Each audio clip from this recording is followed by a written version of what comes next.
আজি দিনটো বৰষুণ দি আছে আৰু বৰষুণৰ বতৰত আমাৰ অতিথিক আচলতে আমি কেনেকৈ হোষ্ট কৰিছোঁ অলপ দেখাব যত্ন কৰিম।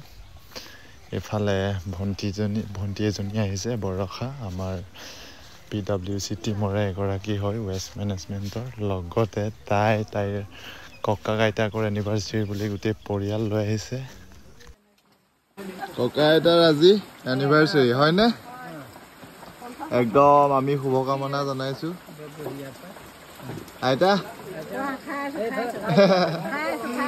খাই লওক।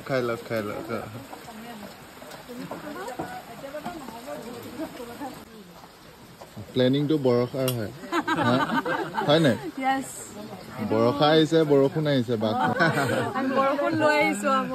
ককা আইতা লগতে বৰষুণ জাকো লৈ আহিছে।